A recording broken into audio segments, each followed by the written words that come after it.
কোনো ব্যক্তি কোনো বান্দা যদি জীবনে হতাশায় ভোগে, অর্থনৈতিক দিক দিয়ে চাপে পড়ে গিয়েছে হতাশা, পারিবারিক দিক থেকে চাপে পড়ে গিয়েছে হতাশা, স্ত্রী সন্তান নিয়ে ফিতনার মধ্যে পড়ে গিয়েছে হতাশা, যে কোনো প্রকারের হতাশার মধ্যে যদি সে থাকে, তাহলে তার জন্য প্রথম আমল হচ্ছে ইস্তেগফার। প্রথম আমল কি?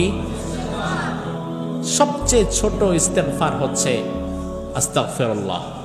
সবচেয়ে ছোট ইস্তেগফার আবার বলেন। 2 নাম্বার আরো চমৎকার আরেকটা আমল, দুরূদ। রাসূল বলেন, মান সাল্লা আলাইয়া ওয়াহিদাতান সাল্লাল্লাহু আলাইহি আশারা। আমার কোন উম্মত যদি আমি নবীর উপরে একবার দুরূদ পড়ে, সাথে সাথে তার দুরূদ পড়া শেষ, আল্লাহ তাআলা ইনস্ট্যান্ট তার মাথার উপরে 10টা রহমত দিয়ে দেবেন। শুধু তাই না, তার জীবনের আগত বিপদ আপদ থেকে 10টা বিপদ আপদ কাটিয়ে দেবেন। তাহলে ইস্তেগফার করবেন, সাথে দুরূদ পড়বেন। বড় দুরূদ না পড়তে পারলেও ছোট দুরূদ আছে না নাই? বলেন তো একটা ছোট দুরূদ। মাশাআল্লাহ, সাল্লাল্লাহু আলাইহি ওয়াসাল্লাম।